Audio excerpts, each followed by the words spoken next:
presidente da Assembleia Legislativa, Severo Eulálio, comentou hoje os pedidos de empréstimo do governo do Estado. Na semana passada, nós trouxemos aqui a informação, o governo do Estado enviou 2 novos pedidos de empréstimo para a Assembleia Legislativa, entre eles um pedido que trata sobre o projeto de ampliação do metrô de Teresina.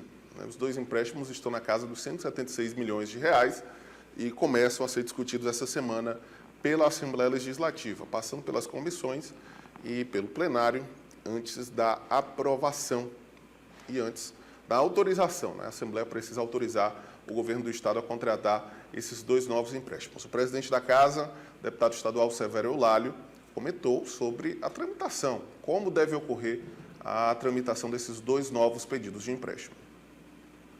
Mesma forma como todos os outros, ele foi lido em plenário, segue para as comissões temáticas aqui da Casa para ser discutido. Esse empréstimo que chegou, são 2, um de 120 e outro de 50, são voltados para a secretaria, digamos ali, que era a ex-secretaria onde o ex-governador Wilson Martins estava. Trata-se de um financiamento, faz parte de uma contrapartida do Estado do Piauí para obras do PAC via governo federal. Legislativa, Severo Eulálio, esses 2 pedidos de empréstimo, inclusive, foram questionados pela oposição na Assembleia Legislativa, a oposição que questiona o fato dos empréstimos terem sido protocolados logo agora em um ano eleitoral. Mas vamos continuar acompanhando. Nos próximos dias a gente vai trazer os desdobramentos desses novos pedidos de empréstimo na Assembleia Legislativa do Piauí. E o presidente da Alep também falou sobre a entrega dos gabinetes. Finalmente, depois de alguns anos de espera, os deputados estaduais começam a voltar a atender as lideranças, a despachar nos seus gabinetes no Legislativo Estadual. Acompanhe. Aqui sempre foi a casa do povo, como nós costumamos dizer. Então é aqui que os deputados realmente têm que estar no dia a dia para atender a população do estado do Piauí. E graças a Deus aqui todos estão retornando à nossa Assembleia, estão recebendo a população, estão presentes aqui na casa. Tivemos hoje uma reunião para discutir esse assunto também, que é uma das pautas foi esse retorno dos parlamentares e, claro, a tramitação aqui dos projetos de interesse do povo do Piauí. A reforma continua em andamento, nós temos aqui a parte do térreo que está também andando, nós temos aí o gabinete virtual que em breve também será apresentado para os nossos parlamentares, então nós continuamos trabalhando para adotar nossa Assembleia cada vez de mais tecnologia e de mais efetividade. Pegou uma verdadeira bomba, um desafio grande que foi resolver essa bomba chamada reforma da Assembleia Legislativa, a reforma do Palácio Petrônio Portela. Uma reforma desde o início questionada e desde o início que sofreu atrasos no seu cronograma. O plenário foi reformado, o plenário foi reformado, parte do anexo também passou por reformas, mas a grande maioria da Assembleia Legislativa, não só os gabinetes, mas vários setores administrativos até hoje estão desalojados. Eu cito, por exemplo, aqui um setor muito importante lá da Assembleia, que é o arquivo da Assembleia, que está todo desalojado e está ainda temporariamente no auditório, no Cine Teatro. E assim outros setores também que sofreram essa dificuldade graças a uma obra que foi feita de uma maneira equivocada, de uma maneira assodada e sem os cuidados necessários. E aí sobrou para o presidente Severo Eulálio resolver, e ele tem buscado resolver essa situação. Agora uma nova etapa já entregue e os gabinetes, os deputados agora, depois da janela partidária, nessa primeira semana de abril, já começaram a retornar para a Assembleia Legislativa, já começaram a atender as lideranças nos gabinetes. Tem deputado que vai completar 4 anos de Assembleia Legislativa, deputado de primeiro mandato, que praticamente não teve, eu diria até o prazer de receber uma liderança do interior no seu gabinete.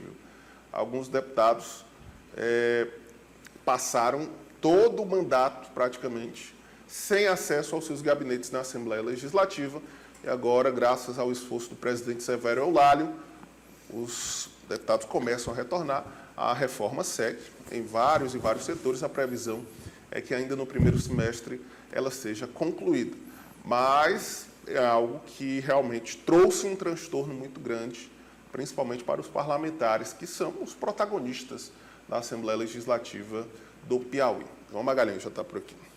Isso mesmo, Natan. Boa tarde para você, boa tarde à nossa audiência. De fato, uma obra que chamou muita atenção desde o início, primeiro, por não ter sido dialogada amplamente com os parlamentares.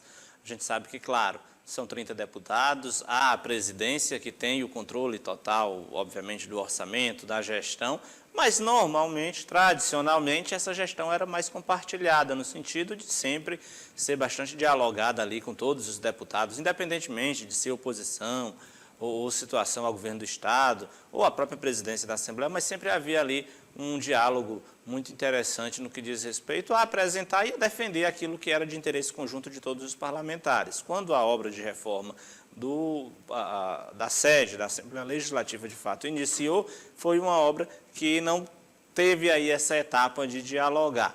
Foi avançando, teve vários problemas, né? Principalmente no que diz respeito ao pagamento pelos serviços prestados às empresas, às construtoras ali responsáveis pelos serviços, tanto é que houve diversas paralisações, mas desde o início da gestão de Severo Eulálio, de fato, foi um esforço muito empreendido ali no sentido de tentar dar uma agilidade, né, à reforma de uma obra. E aí, Natan, a gente coloca um ponto de interrogação, de certa forma, porque se o parlamento, que é o poder responsável por fiscalizar o executivo, não consegue ele próprio fazer uma reforma da sua sede sem enfrentar tanto tipo de problema, né? Como será que está as condições desse parlamento, né, dar garantias para a população de que está acompanhando de fato as ações do Poder Executivo, do Judiciário? Então é algo realmente que chama bastante a atenção. Mais uma etapa foi concluída, de fato, essa questão dos gabinetes, que é não só o local de trabalho dos deputados, mas comemora-se as condições que o próprio cidadão, principalmente aquele que vem do interior do Estado, em busca de reivindicar uma pauta, reivindicar algo de seu interesse junto aos parlamentares, muitas vezes não estavam sendo ali recebidos de forma confortável. Agora, pelo menos, né, já há mais ambientes que foram devidamente reformados, mas precisa seguir com agilidade, como você bem citou, o espaço de arquivo, e inúmeros outros que também precisam ter essa reforma concluída, porque, de fato, muito dinheiro público sendo investido na reestruturação do prédio, e o que a gente espera da sede do Poder Legislativo, o que a gente espera do Poder Legislativo é exatamente essa capacidade de executar bem os seus serviços e as suas obras, até porque um dos papéis mais importantes do Legislativo é exatamente fiscalizar, né, os demais poderes, e aí, nesse sentido, se ele não consegue desenvolver uma obra de reforma sem enfrentar esse tipo de problema, fica com a sua imagem arranhada. Olha, o presidente da Assembleia Legislativa, Severo Eulálio, também falou sobre um outro tema, viu? A suplência de Marcelo Castro ao Senado. Está uma discussão ainda intensa dentro do próprio MDB e ainda não há uma definição, viu? As negociações, segundo o presidente da Assembleia Legislativa, continuam. Então, o MDB está bem tranquilo quanto a isso, as conversas estão acontecendo. Eu acho que o caminho natural é o entendimento dentro do próprio partido, acho que será resolvido sem maiores percalços. E aí tem todo um impasse envolvendo a suplência do senador Marcelo Castro, porque a princípio o nome para a primeira suplência seria o do deputado estadual Felipe Sampaio, nome pacificado dentro da própria bancada do MDB, mas, ao que parece, esse entendimento ainda não foi concluído. Existem especulações, inclusive, de que o filho do senador Marcelo Castro, o Marcelo Filho, engenheiro agrônomo Marcelo Filho, ex-superintendente da Codevasf, que deixou a Codevasf, a superintendência da Codevasf, dentro da janela partidária, dentro do prazo de desincompatibilização, existe aí um rumor de que ele pode ser o primeiro suplente. O que não é confirmado pelo senador Marcelo Castro, mas também não é negado. Quando questionado, o senador saboneta ali, não evita declarações mais conclusivas. O fato, viu, João, é que essa suplência de Marcelo Castro ainda vai dar muita dor de cabeça dentro do MDB. E o que parecia definido, que era o caminho natural, ao que parece, a ida de Felipe Sampaio, não está pacificado. E aí resta saber como é que o grupo do vice-governador Temístocles Filho vai se comportar diante dessa possibilidade de perder, entre aspas, um dos espaços que eram dados como forma de compensação pela saída dele da chapa majoritária. Tem, de fato, um ruído nessa situação, pelo que a gente apurou nos bastidores, a conversa é exatamente essa, né? Temístocles Filho é vice-governador e, à medida em que foi informado que não seria novamente candidato a vice-governador em 2026, começaram ali na base os trabalhos para identificar espaços em que ele poderia ser compensado, entre aspas, por não ser mais candidato a vice-governador em 2026. E um dos locais que encontraram e que, de fato, colocaram à mesa nas discussões foi a primeira suplência, né, do senador Marcelo Castro. Esse espaço, pelo que a gente apurou, essa oferta não partiu do próprio senador Marcelo, mas de outros MDBistas, inclusive da própria bancada de deputado estadual, interessada ali, claro, que Temístocles ficasse tranquilo, não ensaiasse nenhum rompimento ou, de repente, não divulgasse alguma mágoa em relação ao fato de não ser mais candidato a vice-governador em 2026. Só que, com o passar do calendário, o que foi identificado? Que Marcelo Castro tem interesse, né, em que o seu primeiro suplente seja seu filho, né, que inclusive leva o próprio nome, né, o Marcelo Filho, ou Marcelinho, como muita gente chama, nos bastidores.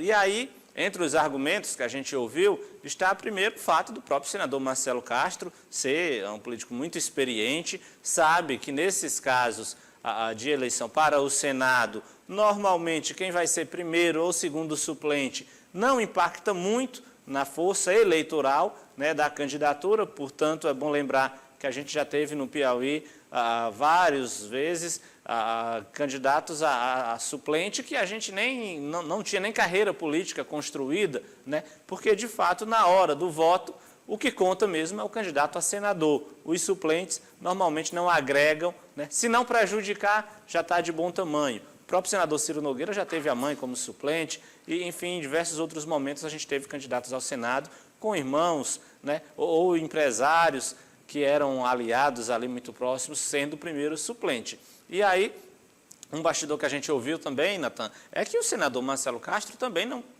pode deixar de levar em consideração a sua idade, né? Ele já tem mais de 70 anos, isso pode facilitar, né? É bom lembrar que o mandato de senador é de 8 anos, então em algum momento ali, de repente há uma possibilidade de um afastamento, e aí, nesse caso, quem assume, obviamente, é o primeiro suplente. Esses seriam os motivos, né, que são apresentados pelo próprio senador Marcelo Castro para manter o filho, aliás, para indicar o próprio filho como primeiro suplente. E aí entra, né, uma espécie de rota de colisão com os interesses já apresentados, né, de indicar como primeiro suplente de Marcelo Castro, Felipe Sampaio. É um problema que eu acredito que o MDB vai ter que solucionar, né? A gente sempre disse aqui que o MDB tem vários segmentos dentro do partido e dois deles, provavelmente os mais fortes, é o MDB de Marcelo Castro e o MDB de Temístocles Filho, e nesse sentido os interesses desses dois grupos acabam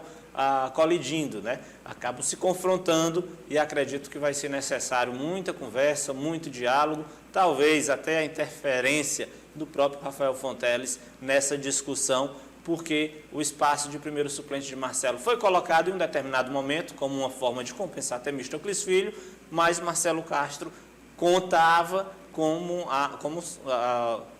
ser de seu interesse indicar o próprio filho como primeiro suplente. Vamos continuar acompanhando esse caso, trazendo, claro, os desdobramentos aqui no Jornal Dia News.